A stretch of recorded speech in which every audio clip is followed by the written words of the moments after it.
이 시편 23편은 뭐 예수 믿는 사람, 믿지 않는 사람 너무너무 잘 알려진 그런 시인데 조금만 더 안을 들여다보겠습니다. 이 시편을 보면 하나님을 목자로, 그리고 인생을, 우리를 양으로 그렇게 비유했습니다. 성경에 여러 가지 하나님과 우리의 관계를 보여주는 비유들이 나옵니다만은 제 생각에는 가장 적절한 비유가 아닌가 그렇게 생각합니다. 왜 동물이 그렇고 많은데 하필이면 양이라고 했을까? 좀 생각해 볼 필요가 있습니다. 많고 많은 동물들 중에서도 가장 어리석고 또 연약하고 겁 많은 동물이 아마 양이 아닐까요? 양은 방향 감각을 가지고 있지 않습니다. 전형적인 길치입니다. 시력이 10m에서 15m만 멀어지면 앞을 분간하지 못합니다. 길을 잃어버리면 100% 길을 스스로 찾아오지 못합니다. 이런 동물이 잘 없잖아요. 개도 고양이도 우리 상상을 초월해서 먼 거리에 떼놓고 왔는데 돌아오는 그런 일들을 우리가 가끔씩 매스컴에서 접하는데 양에게는 생각도 못하는 일입니다. 양이 이런 동물입니다. 여러분, 정리를 하면 목자와 양의 관계는 절대적인 관계입니다. 다른 표현을 빌린다면 생명관계에 있습니다. 그래서 양과 목자의 비유로 하나님과 우리 인생의 관계를 설명한 겁니다. 톨스토이는 물고기와 물의 관계로 하나님과 인생의 관계를 설명했습니다. 이보다 더 심각하면 심각하죠. 과연 나는 얼마나 다를까? 21세기 첨단, 정말 인공지능이 못하는 일이 없는 그런 시대를 살면서 우리는 약간 과학을 의존하는 마음도 있고 또 어깨를 어떻게 하기도 합니다. 못하는 게 없고 뭐 수명도 120, 130 가능하지 않을까 그런 꿈도 꾸면서, 그렇지만 그 속내를 들여다보면 여전히 우리는 한계를 가지고 있고, 오늘 간증에도 나왔습니다.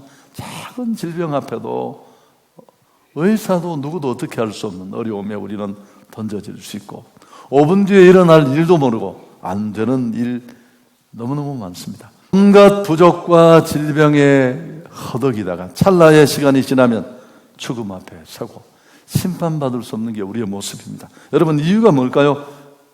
뭐가 부족하고 모자라서 질병 때문에, 물론 우리 주변과 이 지구촌에는 이런 한계나 결핍 때문에 허덕이는 사람들이 있습니다만은 여전히, 그러나 사실 죄 때문입니다. 모든 사람이 죄를 범하였음에 하나님의 영광에 이르지 못한다.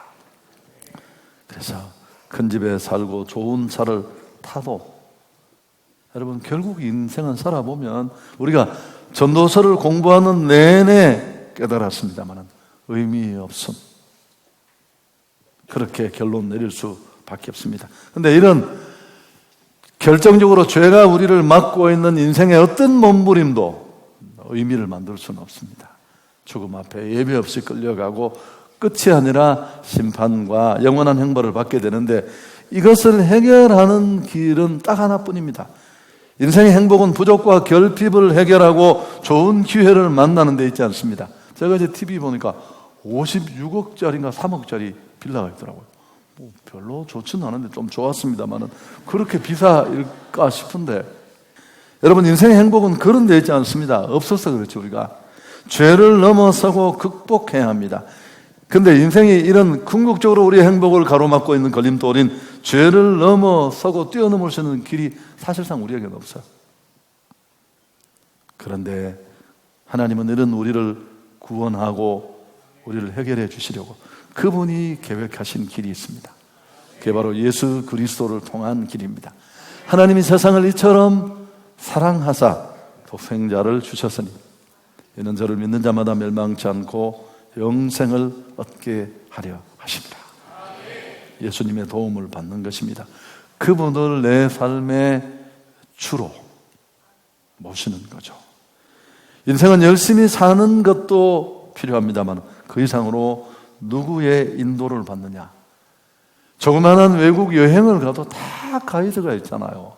언어 안 되지, 길 모르지, 뭐 다 그런, 당연히 가이드를 도움을 받는데, 이 험한 인생길, 여러분, 우리는 길도 모르고 어디가 좋은 것인지도 모르는 양과 같이 분별력 없는 우리 인도자가 필요한 건 너무너무 당연합니다. 목자를 따라갈 때 양이 부족함이 없고 행복했던 것처럼 우리에게도 꼭 같습니다. 그래서 우리 모두에게는 목자가 필요합니다. 여호와는 나의 목자시니 내게 부족함이 없으리로다. 다윗이 그렇게 고백할 수 있었던 이유입니다. 뒤에 내용을 조금만 제가 살펴보면, 내가 주도하는 인생이 아니라 하나님이 우리의 삶을 이끌어 주시고 인도해 주시면, 목자가 되시면 어떤 유익들이 있는지를 설명하는데, 2절에 보시면 그가 나를 푸른 풀밭에 누이시며 쉴만한 물가로 인도하시는도다. 양이 누릴 수 있는 최적의 상태인 안전, 그 먹이 사슬의 위에 공격자를 만나면 아무것도 할 수 없잖아요. 그 안전과 풀, 이 두 가지가 확보된 것이 푸른 초장, 쉴만한 물가입니다. 하나님은 우리를 이렇게 인도하세요. 제가 예수를 믿어보니까, 이건 처음에 믿기가 어려워요. 우리 간증에도 얘기를 했지만, 청년기에 저도 주님을 만나서 내 인생의 길을 그분에게 넘겨드리면서 또 기도하고, 뭐 전 별로 저를 의지할 게 없었습니다. 약하고 부족해서. 그렇지만 순간순간, 야, 정말 그분이 나를 잘 인도해 주실까? 정말 그분은 정교한 손길로 인도하시는데, 우리 철야 때 많이 부르는 찬양 중에 나를 지으신 주님이라는 찬양이 있습니다. 사실 이 찬양은 엇박자가 많아서 제 콩나물 실력으로는 부르기 어려운 찬양이에요. 근데 제가 이제 너무 이 가사의 내용이 좋아서 제가 수백 번을 불러서 지금만큼 부르는데도, 지금도 이제 제가 이 찬양을 딱 시작하면 저를 불쌍히 여긴 성도들이 다 도와줍니다. 그래서 이제 근근히 우리가 그럴듯하게 대충 부르는데, 나를 지으신 주님 내 안에 계셔 내가 어딜 가든지 날 떠나지 않죠. 그 다음 참 감동되는 부분, 내 이름 아시죠. 그분이 내 이름도 아시고, 내가 나를 아는 것보다 나를 다 잘 아세요. 엄마 아빠는 나를 더 잘 알아요. 지는 지가 제일 잘한다고 생각하는데 그렇잖아요. 그분이 걔를 낳은 분이 어릴 때 폐약한 것도 알고 기관 약한 거 다 알잖아요. 지는 튀어나가지만, 여러분, 제가 이 곡만 좋다고 이 찬양을 좋아하는 게 아니에요. 그분은 너무너무 잘하죠. 믿을 만한 분이시고. 이제 제가 나이가 들면서 노후 걱정 이런 것도 하잖아요.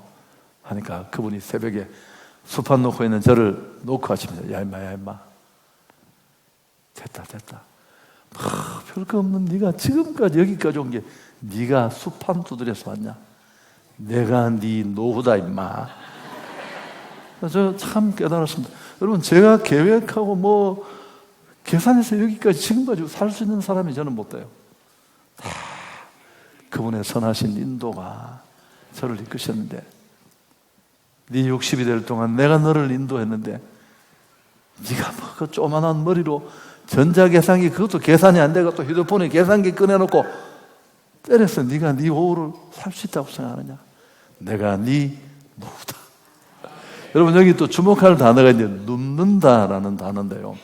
푸른 초장에 누이시면, 양은 잘 못 누워요. 이런 먹이 사슬의 아랫 동네에 있는 초식 동물들은 누울 수가 없어요.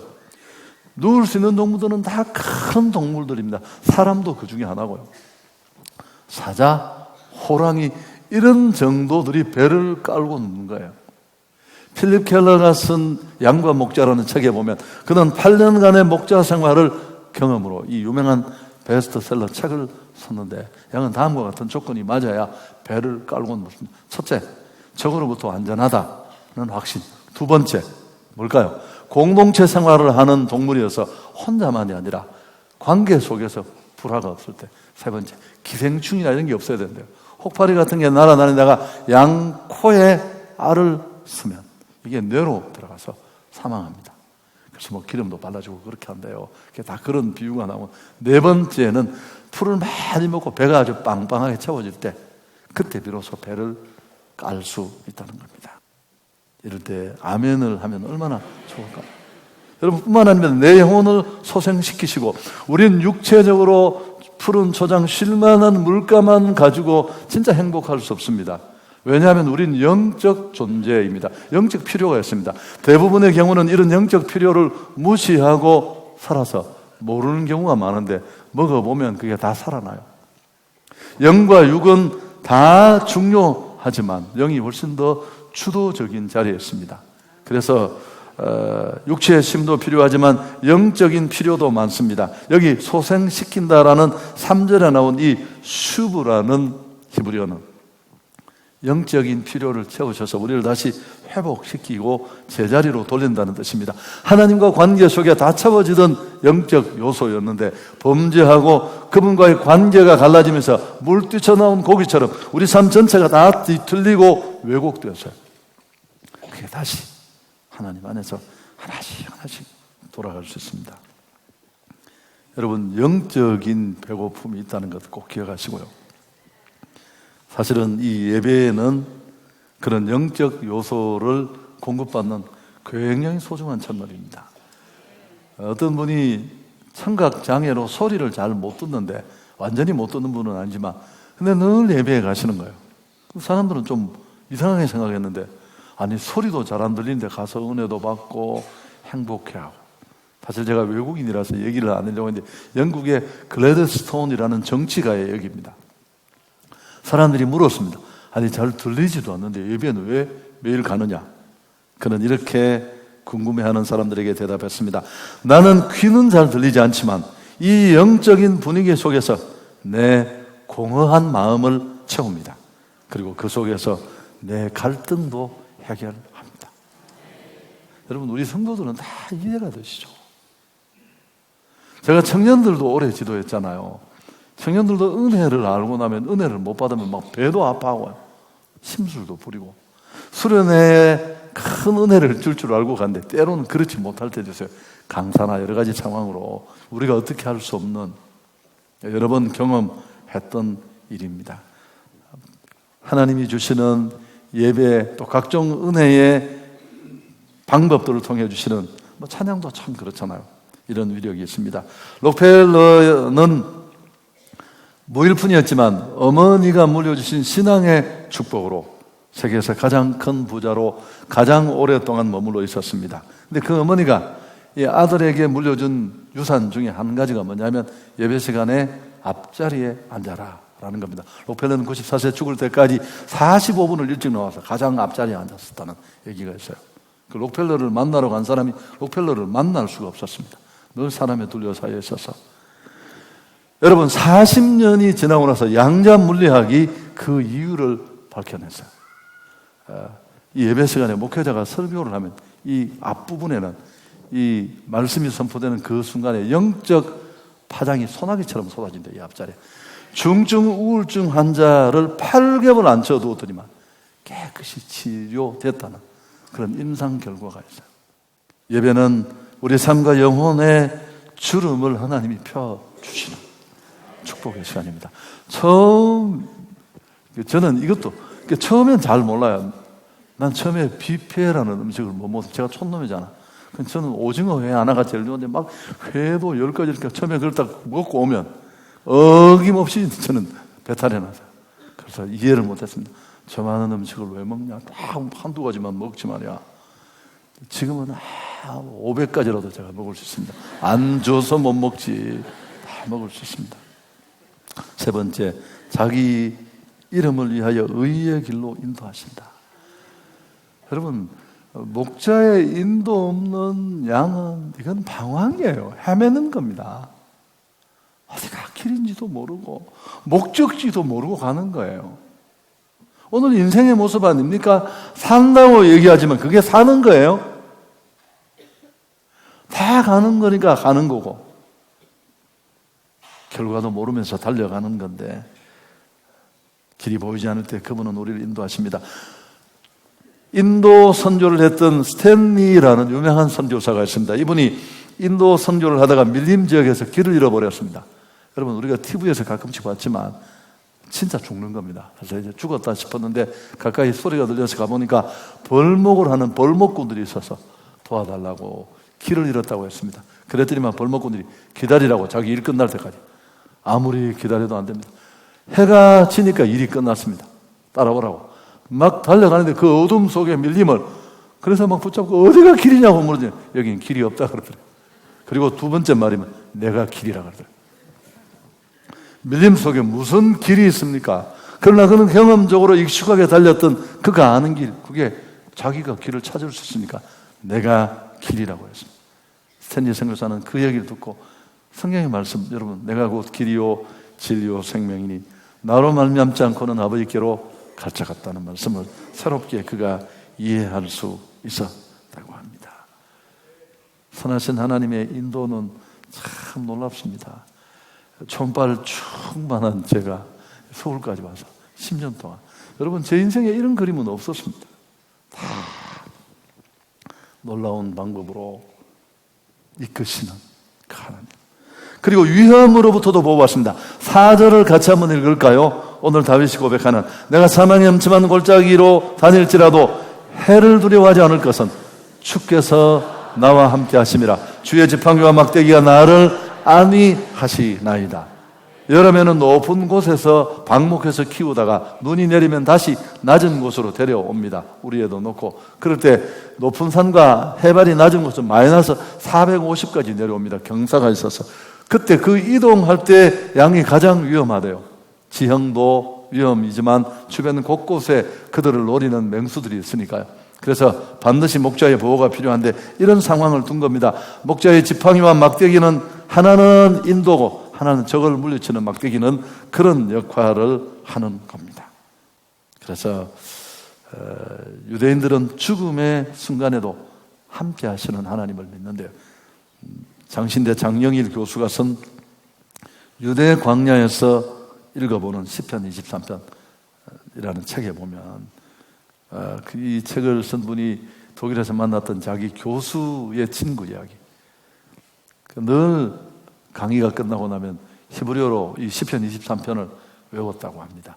자기도 그래서 함께 외웠다고 하는데 어느 날 이분이 이제 날치에 잡혀서 온 가족이 독가스실에서 죽게 된 상황인데 그 소식을 듣고 막 울면서 자전거를 타고 이 친구를 만나러 갔는데 그 친구가 가다가 이렇게 끌려가는 그 차 안에서 창문을 열고 밖을 내다보는데 시편을 외우고 있더래요. 역시 입모양만 봐도. 그러면서 그렇게 어떻게 죽으러 가는 사람이 저런 표정을 지을 수 있을까 싶을 만큼 환한 얼굴로 웃어줬대요. 뭐 뒤에 얘기가 더 있는데 여러분, 그들은 그 절망 속에도 함께 하시는 하나님을 믿었습니다. 설교 정리하겠습니다. 부족함 없는 삶의 비결이 무엇일까요? 아파트가 조금 더 커지면, 아니면 요새 조물주보다도 건물주가 더 좋다는데 뭘 하나 이렇게 사서 좀 등이 따뜻해지면 여러분 형편되면 그렇게 하십시오. 나쁘지 않지만 그러나 해보시면 알겠지만 그건 답은 아니에요. 더 갈증나고 상황이 달라지고 환경이 바뀌어서 무언가 내 안에 만족이 있다면 그건 우리가 전도서에서 배웠듯이 인간은 그런 형이하학적인 존재가 아니에요. 여러분, 그러나 하나님을 나의 목자로 모시면 우리 인생은 이런 오늘 다윗이 했던 고백을 할 수 있습니다. 여호와는 나의 목자시니 내가 부족함이 없습니다. 그래서 우리 모두에게는 못 깨달아서 그렇지 목자가 필요해요. 우리는 길을 몰라요. 당신 진짜 길을 알고 계세요? 내가 그 길이라고 갖는 길이 진짜 후회 안 할 길이든가요? 10년, 20년, 50년 지나고도 정말 잘 오는 길이라 그렇던가요? 나는 아니었습니다. 우린 좋은 것도 진짜 길도 잘 몰라요. 한두 번, 두세 번은 그럴지 모르지만 여러분, 그래서 우리에게는 목자가 필요한데 자, 한번 상상하고 그림을 그려보시길 바랍니다. 혼자 다니는 양 불가능. 여러분, 양이 지 혼자 막 돌산 같은 데 찔락거리고 다닌다고 양양거리면서 그런 그림은 없어요. 보신 적 있어요? 그거는 바로 초상이에요, 초상. 그게 뭐 30분이 걸릴지 5분 뒤에일지는 모르지만 인생이 다 그렇잖아요. 앞에도 말했지만 산다고 얘기하지만 그 표현이 과연 정확한 표현일까요? 얼마 되지 않는 시편의 고백처럼 밤에 한 경점 같은 그 짧은 인생을 한 조각씩 매일 잘라 먹으면서 죽음 앞에 몰려 심판과 형벌로 갈 수밖에 없는 의미 있는 인생, 그걸 과연 삶이라고, 죽음의 삶질, 죄의 삶질 인생이 삶이라고 말할 수 있습니까? 그러나 우리의 이런 문제를 해결해 주신 예수님을 목자로 모시면 오늘 5절 하반절의 고백과 같은 고백을 할 수 있습니다. 내 잔이 넘칩니다. 저는 이 시편을 이해하는데 아무 어려움, 여러분 다 마찬가지예요. 이제 제가 뭐 설교를 어디 하러 가거나 집회를 인도하러 가는 길에 차를 운전하고 갈 때가 참 좋아요. 피곤하기도 하지만 저는 그 속에서 뭐 설교도 생각하고 또 막 찬양도 틀어놓고 부르고, 또 제가 늘 이게 소리가 약해서 또 발성 연습도 뭐 차 안에서 누가 날 갈불 사람이 없잖아. 막 부르고 그러다 이제 계속 못 그러니까 몇 시간 가면 그때 잠깐 쉬면 가끔씩 저게 밀려옵니다. 참 나 행복하다. 내가 어떻게 예수님을 만나서 참 내세울 것 1도 없는데 이렇게 행복하게.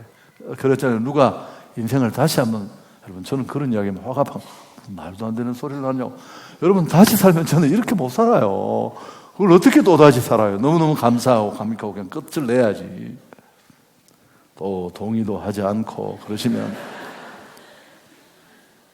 자, 여러분 마지막 얘기인데요. 오늘 하나님은 나의 목자라고 말하는 이 다윗의 고백은 사실은 하나님과 자신과의 관계를 설명하는 거예요. 여러분, 관계는 일방적으로는 맺어지지 않아요. 많은 성도들이 교회는 다니는데 지가 목자예요, 지가. 양이 아니라, 여러분, 내가 진짜 길을 모르는 목자의 도움과 리더십이 필요하고 그분의 로드십이 있어야 된다고 인정할 때 그분이 우리를 이끌어갈 수 있는데, 지가 목자처럼 양양거리는 양들이 너무너무 많아요. 그래서 갑자기 하여튼 그렇습니다. 그래서 우리 설교할 때 제가 한번 얘기했지 않습니까? 어떤 목사님이 뭐 외국을 갔는데 이제 토요일이나 금요일쯤은 주보 이 본문을 줘야 돼요. 저도 이번 주에 그렇게 했습니다만 뭐 시편 23편 1절에서 6절 그 제목 이렇게 주는데 전도사님이 목사님 전화를 받은 겁니다. 이번 주 본문 적으라고 하니까 시편 23편, 보통 이 설교 제목이 저는 별나게 지었지만 여호와는 나의 목자시니 99%가 이렇게 지어요. 그러니까 전도사님 듣고 더 없으니까, 그러니까 목사님 뭐가 더 필요해? 그리고 전화를 끊었어요. 토요일날 교회 와보니까 주보에 본문이 뭐라고 하냐면 여호와는 나의 목자시니 뭐가 더 필요해? 이렇게 적어놨어요. 그래서 아니 무슨 제목을 말이야. 아니 자기가 더 필요한 거 없느냐고 묻길래 뭐가 더 필요하냐고 제목을 내가 이야기했는데 그걸 제목에 다 올려놓은 거예요. 목사님이 화가 났습니다. 일을 이렇게 하는 친구가 있다고 불러서 호통을 칠까, 이걸 또 어떻게 다 고칠까 생각하다 보니까 그것도 제목이 괜찮았습니다. 여호와는 나의 목자시니 뭐가 더 필요해? 여러분, 하나님이 정말 나의 목자가 되시면 뭐가 더 필요할까요?